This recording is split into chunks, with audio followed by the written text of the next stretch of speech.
Cette nouvelle attaque mortelle de requins ce matin sur le spot des aigrettes à Saint-Gilles. Un jeune surfeur de 13 ans a perdu la vie, happé par le squale qui lui a arraché le bras droit, la jambe et une partie de l'abdomen. Les secours n'ont rien pu faire.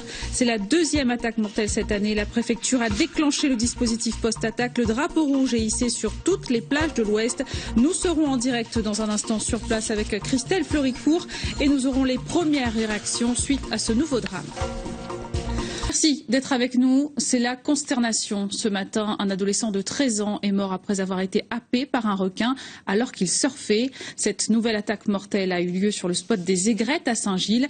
Immédiatement, le drapeau rouge a été hissé sur toutes les plages du littoral ouest. La procédure post-attaque a été activée. Elle est faite avec Émilie de Balman et Christian Crans. Ces adolescents sont sous le choc. Un requin leur a enlevé à jamais leur camarade.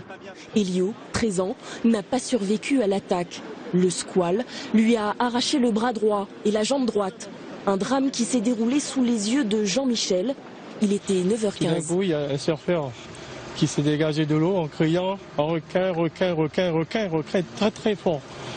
Donc dès que j'ai vu ça, j'ai appelé les gendarmes. Les gendarmes ont dit qu'ils vont arriver. Aussitôt après, dans 2 ou 3 minutes qui ont suivi, il y a un gars qui était sur le bateau, que je ne connais pas trop, qui est quelqu'un qui est très équipé. Durant cet laps de temps que je vous ai dit 2 ou 3 minutes, le corps est arrivé. Il a sorti le corps. Les pompiers du groupe Ouest prennent alors en charge le corps d'Elio et pratiquent un massage cardiaque. Donc nous sommes arrivés très rapidement, d'importants moyens ont été mis en œuvre, dont l'hélicoptère de la gendarmerie, dont une équipe médicale, et nous avons pris en charge ce malheureux. Bien évidemment, donc, il n'est plus de ce monde. Très vite, la nouvelle de l'attaque se répand, la communauté de surfeurs se rassemble. C'était horrible quoi, on est sortis tous de l'eau et on est tous partis vers l'attaque parce que ça nous a beaucoup touchés. Et il n'y a pas de mots pour décrire ça. Une cellule psychologique a été mise en place. De son côté, la préfecture a annoncé le lancement du dispositif de pêche post-attaque. Après cette nouvelle attaque, on l'a vu, tout le monde est sous le choc. Nous allons tout de suite sur place rejoindre Christelle Floricourt à Saint-Gilles. Christelle, vous êtes avec nous. On imagine que l'émotion est très grande ce matin à Saint-Gilles et ce midi encore. Bonjour Sigrid, alors oui évidemment l'émotion est encore très vive ici. Sur place les amis, connaissances proches de la jeune victime continuent d'arriver. Et à la douleur se mêle aujourd'hui aussi la colère, l'incompréhension. C'est tout un quartier aujourd'hui qui est sous le choc entre Grandfond et Bouc-en-Canotte. Car dans ce quartier, toutes les maisons donnent sur la plage. Donc les jeunes ont l'habitude d'aller surfer, d'aller se baigner. C'est une habitude par ces conditions idéales. Donc personne vraiment ne s'attendait à cette attaque. 13 ans et demi, c'est très jeune.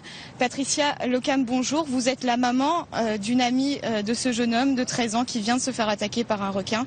Mais vous êtes aussi adjointe à la mairie de Saint-Paul déjà. En tant que maman, j'imagine que là, ça doit être difficile de trouver les mots pour votre fille. Hein. Je suis extrêmement choquée et je tiens à présenter mes condoléances à toute sa famille, à ses amis. C'est un petit jeune que je connaissais depuis 8 ans. Donc il était effectivement à l'école avec ma fille depuis le CP. Et c'est très difficile pour l'ensemble de ses amis et le reste de la communauté. Une cellule psychologique a été mise en place. Votre fille en a fait partie, j'imagine? Pas encore. Ils se sont occupés d'abord des jeunes qui étaient à l'eau avec lui. Et je pense que ils s'occuperont des autres un petit peu plus tard. À 13 ans, c'est quand même dur de vivre ce genre. À tout âge, certes, mais oui, en pleine adolescence. Voilà, je ne sais pas quoi dire à ma fille, je ne sais pas quoi dire à ses amis. Et je suis sûre que tous les parents connaîtront une phase difficile dans les prochaines semaines.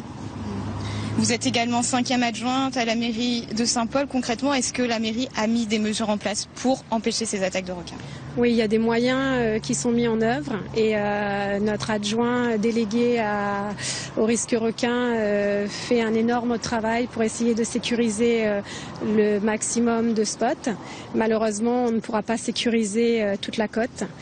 Et aujourd'hui, c'est vrai qu'il va falloir trouver une solution alternative parce qu'on ne peut plus continuer à avoir des tragédies pareilles. Une autre tragédie qui viendra encore tacher l'image de La Réunion, c'est plus possible. On ne peut pas continuer comme ça.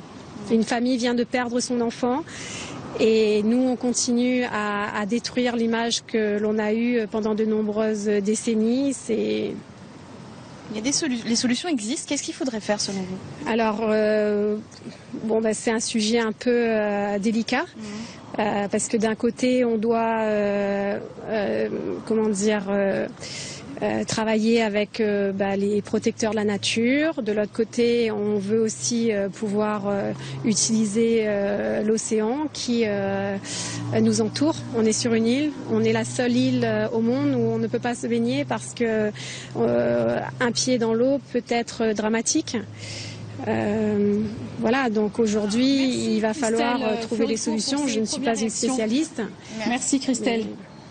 Merci pour ces premières réactions et ces mesures pour la ville de Saint-Paul. Nous y reviendrons bien sûr ce soir. Merci Christelle en direct de Saint-Gilles. La dernière attaque mortelle de requin remontée au 14 février. C'était une baigneuse de 22 ans qui avait été attaquée alors qu'elle se trouvait à 5 mètres du rivage à Pont-Mulat. C'était à l'étang Salé. Aujourd'hui, c'est donc un jeune surfeur qui a perdu la vie. La nouvelle apprise, on l'a vu, famille, amis, surfeurs se sont rendus sur les lieux. Je vous propose justement d'entendre leur première réaction. Encore un accident.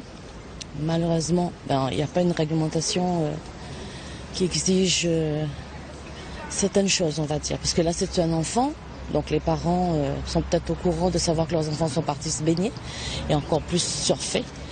D'autant plus qu'il y a une réglementation. On dit bien de ne pas aller en mer quand il y a des vagues, quand il y a des troubles, quand il y a ci, quand il y a là. Et encore un accident. Voilà.